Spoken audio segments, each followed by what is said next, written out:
Jumpa lagi di Jagat Review TV. Selamat menikmati informasi berita hari ini. Apple sempat pertimbangkan iPhone 17 Air tanpa port charging. Seperti diketahui, Apple berencana menambahkan model baru pada iPhone generasi mendatang.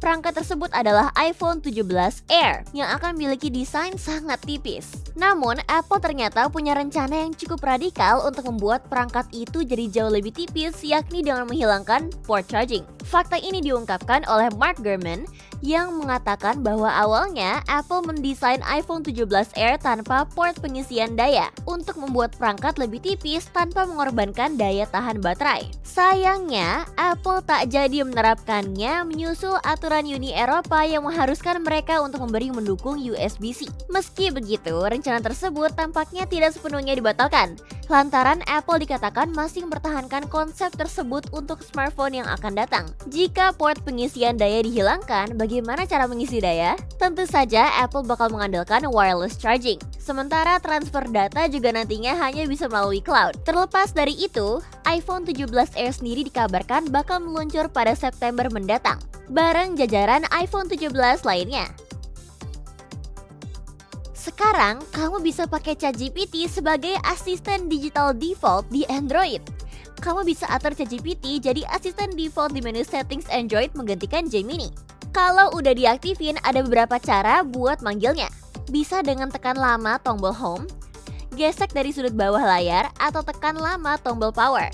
Kalau dipanggil pakai tombol power, ChatGPT langsung masuk ke mode suara, jadi bisa ngobrol lebih cepat. Tapi ada satu kekurangan nih, ChatGPT belum bisa dipanggil pakai perintah suara seperti Hey Google, karena ada batasan akses API yang cuma bisa dipakai aplikasi bawaan. Untuk sekarang, ChatGPT sebagai asisten digital default di Android ini masih dalam tahap beta, jadi belum semua pengguna bisa coba. Kalau kamu belum pakai versi beta, tunggu aja update versi stabilnya. Meskipun belum sepenuhnya menggantikan Gemini, ini tetap jadi langkah besar buat ChatGPT di ekosistem Android. OpenAI juga terus ngembangin fitur baru buat asisten digital ini agar makin canggih dan bermanfaat buat kamu.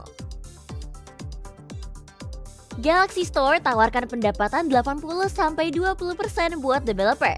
Samsung resmi mengubah skema pembagian pendapatan di Galaxy Store. Jadi, mulai 15 Mei 2025, Galaxy Store bakal kasih 80% pendapatan ke developer dan hanya mengambil selebihnya untuk mereka. Kebijakan baru ini berlaku untuk semua aplikasi berbayar, termasuk game, tema, serta item dalam aplikasi. Dengan perubahan ini, Samsung berusaha memberikan keuntungan lebih besar bagi developer agar mereka tetap tertarik menggunakan Galaxy Store. Sebagai perbandingan, Google Play Store masih menerapkan pembagian 70% untuk pengembang dan 30% untuk store. Namun, Google memberi keringanan bagi developer kecil yang pendapatannya di bawah 1 juta US dollar per tahun. Hanya dikenakan biaya 15% saja. Di sisi lain, Epic Games yang pernah menarik Fortnite dari Google Play serta App Store akibat tingginya biaya dan tetap bertahan di Galaxy Store hingga pertengahan 2024 dengan alasan kebijakan side loading baru yang dinilai merugikan. Meski kini Samsung menawarkan potongan yang lebih menguntungkan, kecil kemungkinan Epic akan kembali ke Galaxy Store. Ini karena mereka sudah memiliki Epic Game Store sendiri dengan biaya layanan yang lebih rendah, hanya 12%. Keputusan Samsung ini menjadi angin segar bagi para developer. Apalagi mereka yang mencari alternatif distribusi aplikasi dengan potongan biaya lebih ringan. Huawei bakal kenalkan prosesor PC.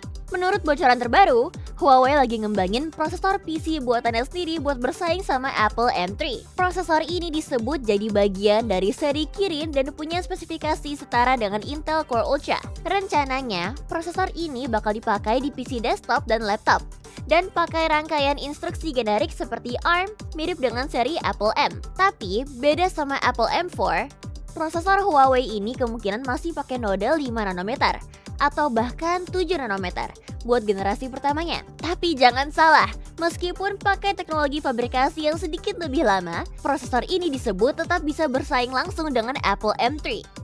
Selain itu, bocoran terbaru nunjukin kalau prosesor ini bakal punya integrasi DRAM, kayak yang dipakai di prosesor terbaru dari Apple dan Intel. Dan yang paling menarik, nama resminya kemungkinan adalah Kirin X90, dan kabarnya bakal rilis di akhir Maret 2025.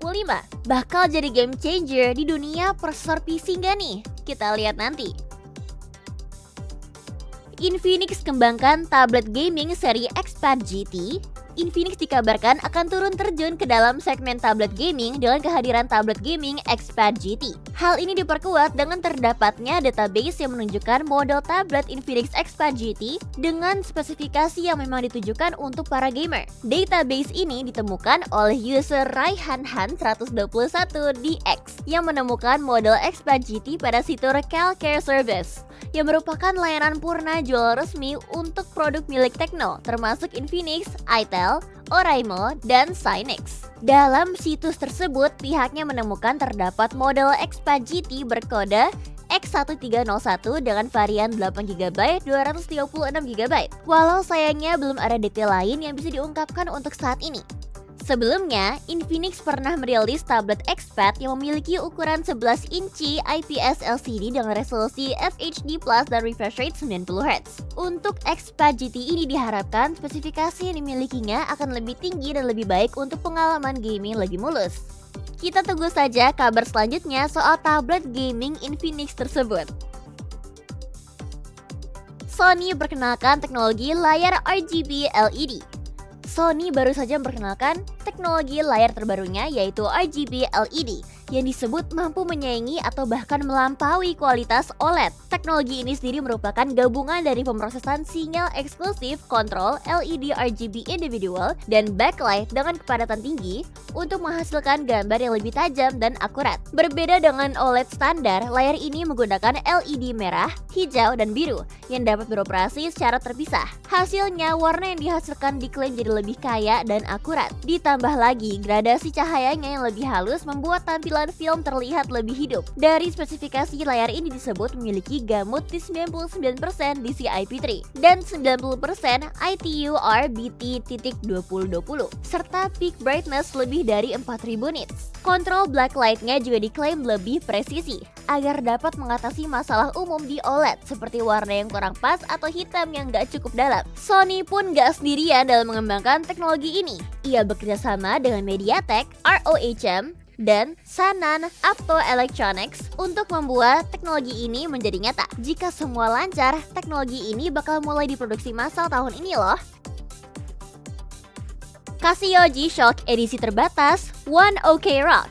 Dalam rangka merayakan ulang tahun band rock Jepang populer One OK Rock, Casio bekerja sama dengan pihak band untuk menghadirkan jam tangan hasil kolaborasi yakni GM 2100 TTTR-8A edisi terbatas. Casio G-Shock GM 2100 TTTR-8A edisi terbatas tersebut memiliki desain yang berbeda dari kebanyakan G-Shock yang cenderung kokoh. Kini hadir dengan estetika lebih elegan dan sesuai dengan detail dari ciri khas dari One OK Rock. Tentunya jam tangan ini akan menarik bagi para fans tak hanya di Jepang, tetapi juga fans internasional. G-Shock kali ini dihadirkan dengan nuansa yang lebih keren dan elegan, hampir halus dengan bezel perak dan tali jam putih semi-transparan. Dial berwarna hitam menambahkan kontras yang baik terhadap tampilan jam tangan, serta terdapat kesan visual berbunga sakura yang diproses secara gradasi pada bagian atasnya. Dial sisipan pukul 9 menampilkan jarum kecil yang dirancang seperti pedang Jepang,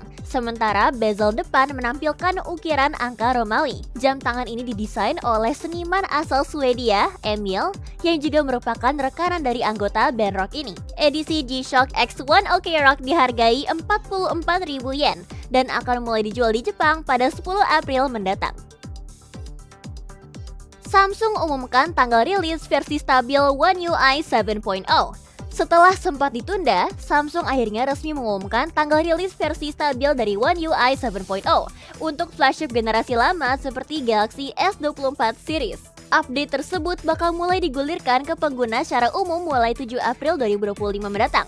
Update One UI 7.0 yang sudah berbasis Android 15 tersebut bakal dilakukan secara bertahap, dimulai dari Galaxy S24, Galaxy S24 Plus, Galaxy S24 Ultra, Galaxy Z Flip 6, dan Galaxy Z Fold 6 di awal April. Diusul flagship yang lebih lama dalam beberapa pekan ke depan. Cek dan pause daftar berikut untuk cek daftar smartphone dan tablet yang akan menerima update One UI 7.0 pada batch pertama.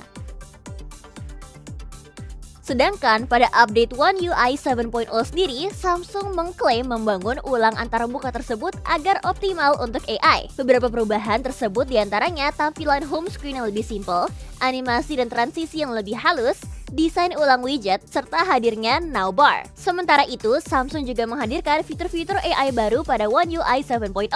Ada AI Select, Audio Eraser, Drawing Assist, Writing Assist, serta pencarian dengan bahasa natural pada aplikasi Settings. Siapa nih yang sudah nungguin update One UI 7.0? Jadi, gimana menurut kamu berita hari ini? Ingin selalu up to date dengan informasi teknologi terkini? Jangan lupa subscribe dan follow Jagat Review ya. Sampai jumpa di informasi menarik selanjutnya.